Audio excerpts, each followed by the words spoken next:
आप इंडिया में रह रहे हो, ठीक है, as a women solo traveller India में आपको सारी चीज़ें अच्छे से मिल रही है. You are safe, you are traveling at night, you are staying at the best and safe and safest of places in terms of hostels. आप जब भी कहीं जा रहे हो तो आपको कोई वियर्ड तरीके से नहीं देख रहा है. नॉर्मल क्लोथिंग भी पहनी है तब भी आपको कोई अजीब से नहीं देख रहा है. एक ड्रीम ही है भाई ये इंडियन वुमेन ट्रैवलर के लिए. मतलब बहुत से बार ऐसा होता है कि हम कितनी सारी जगह पे जाते हैं बट है ना, हर टाइम कोई ना कोई वियर्ड स्टफ, वियर्ड एनर्जी हमको फील होती ही है. And I understand that feeling, you know, क्योंकि मैंने भी ट्रैवल किया है and I have been travelling from last 7 years. मेरा फर्स्ट सोलो ट्रैवल मनाली था और मेरे को जब वहाँ गई थी ना मनाली ट्रैवल करने, मुझे बस यही हो रहा था कि भाई ये लोग है ना कहीं कुछ कर ना दे मेरे साथ, कहीं ये मेरे को खाने में कुछ मिला के ना दे दे और फिर मिला दिया तो फिर मेरे साथ कुछ हो ना जाए. That was my energy, you know, but thank God nothing happen.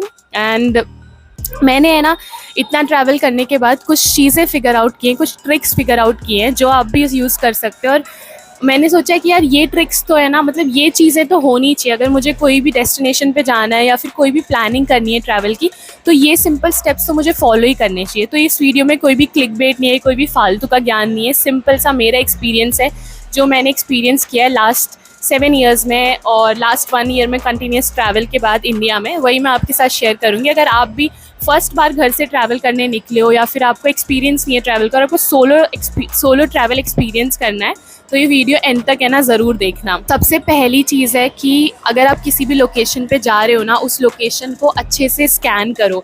Scan करने का मतलब है कि आप किसी भी शेडी लोकेशन पे अपनी बुकिंग मत कराओ किसी भी हॉस्टल की. Go to Instagram, check for reviews, go to their page, check for reviews और अपने फ्रेंड से पूछो. अगर फ्रेंड्स नहीं मिल रहे हैं तो इंस्टाग्राम पे हैशटैग सर्च करके देखो कि ये लोकेशन अच्छी है कि नहीं है. और you know you have Google also, in Google वहाँ पे फीडबैक्स रहते हैं, रिव्यूज़ रहते हैं, उसमें चेक करो. मतलब don't go to shady location, okay, try to book something which is genuine. और अगर मे बी एक 100-200 रुपये ज़्यादा भी लग जाए ना, still prefer booking something which is genuine over something which is very budget friendly. That is what I would suggest. Second चीज़, आप है ना रिव्यूज़ देखते हो गूगल में, ठीक है. गूगल के अलावा रिव्यूज़ देखो booking.com में, go to Trivago, find other sites to look for reviews. जितनी जगह आप रिव्यूज़ कलेक्ट कर सकते हो ना उतनी जगह से रिव्यू कलेक्ट करो. Even go to Instagram, look for women influencer who have 10 to 20,000 followers. उनके रिव्यूज़ देखो उस लोकेशन के, because they are building the community of followers. तो वो ज़्यादातर झूठ नहीं बोलते हैं, वो पैसों के लिए कुछ करते नहीं है उस टाइम पे, ठीक है. अपार्ट फ्रॉम दिस, अगर आप कहीं पे भी रिव्यूज़ चेक कर रहे हो ना, मिक्स जेंडर रिव्यूज़ चेक मत करो. Just check for women only reviews. उससे आपको ट्रू एक इंसाइट मिलेगा कि भाई ये जगह कैसी है और इस हॉस्टल में रुकना सेफ़ है कि नहीं है, स्पेशली वुमेन के लिए. एक बहुत इंपॉर्टेंट चीज़ है, हॉस्टल की पॉलिसीज़ अच्छे से चेक करो कि हॉस्टल में 24/7 एंट्री तो नहीं है, रात को कितने बजे के बाद बंद हो जाता है. And at the same time women only dorms है कि नहीं है हॉस्टल में. और विमेन ऑनली डॉम्स में आप मतलब जो भी हॉस्टल के ओनर है वो सबको तो अलाउ नहीं करते ना एंटर करना. तो ये सारी चीज़ें इंश्योर करेंगी कि कोई आउटसाइड क्राउड आपके हॉस्टल के अंदर नहीं आ रहा है. और है ना ये भी चेक करो कि हॉस्टल आपको आपके सामान के लिए सेफ लॉकर्स वगैरह प्रोवाइड कराता है कि नहीं कराता. वैसे मोस्टली हॉस्टल्स में कल्चर काफ़ी अच्छा रहता है, ये इतना बड़ा इशू नहीं रहता, but just in case you know check for it. If hostel is not providing, why don't you carry your own lock, वहाँ पे आप वो भी यूज़ कर सकते हो, ठीक है.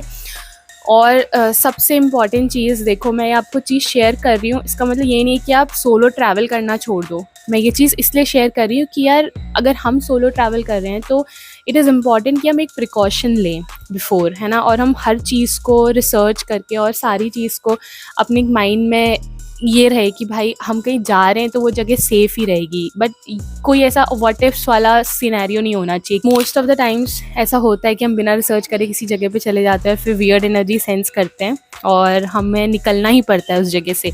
और अगर आप you are just starting out to travel and you are a solo traveler, you are just in your, let's say, 16, 17, 18s.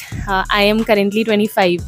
So if you are someone who is very younger, you sense some weird energy from a hostel or maybe owner, और कहीं आपको लगे कि नहीं यार ये चीज़ गलत है, तो call that energy out, just shout, just be brave, just be courageous. अगर आपने इतना ब्रेव स्टेज निकाल ही लिया है कि भाई सोलो ट्रैवल कर ही लिया है तो भाई कॉल आउट करो कि नहीं, you can't do this. If somebody is trying to do something for you और against you, just call them out. okay, instantly then and there. When you call them out, no, they will feel like they wouldn't have, they will not expect such kind of reaction, so they will back off. Okay, so it's important to call them out. Don't be afraid, first of all. And I will share an experience. Last year मैं देहरादून में hostel में एक travel करी थी, and I was in hosteller, और मैंने hostel वगैरह book कराया, और रात को I just went to my bed, okay. और मेरे साथ शायद 7 और लोग थे, एक 6 लोग का ग्रुप था और एक सिंगल था, वो अपना अलग सोए हुए थे, ठीक है। 6 लोग का ग्रुप अभी बाहर था, वो आए नहीं थे, they went for a dinner और समथिंग, और मैं बस सोई थी, और सडनली मुझे है ना दरवाज़ा खुलने की आवाज़ आई, और वॉशरूम वाला जो हॉस्टल का दरवाज़ा होता है वो खुला, और वहाँ से एक बड़ा सा कोई अजीब आदमी जिसे हम जानते भी नहीं है, वो हॉस्टल का स्टाफ था, वो बाहर निकला, and he started clicking pictures of the room. And मैंने उसको देखा, मैंने बोला अब क्या कर रहे हो यहाँ पे?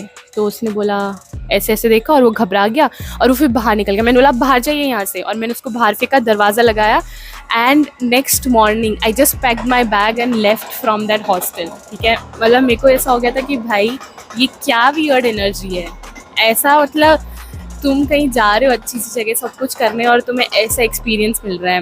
देन मेरा एक और सजेशन है कि यार कभी भी आप हॉस्टल बुक करते हो ना, try to look for hostels जो कि थोड़े से लाइक इंस्टाग्राम पे जिनकी फॉलोइंग लिस्ट कम है, और वो पॉपुलर भी नहीं है अभी इतने, क्योंकि जो थोड़े कम पॉपुलर हॉस्टल्स होते हैं ना, एंड स्पेशली जिन हॉस्टल्स पे डायरेक्टली ओनर बैठता है, तो ओनर है ना उस हॉस्टल को मेंटेन करने की कोशिश करता है, चाहता है कि हॉस्टल सेफ़ रहे, क्योंकि उससे हमें अपना बिजनेस और बढ़ाना है। बट कुछ हॉस्टल्स, कुछ रेप्यूटेड नेम्स जिनका बिजनेस ऑलरेडी इतना बढ़ चुका है कि उनको भी कोई फ़र्क नहीं पड़ता कि भाई नाम ख़राब हो होने दो।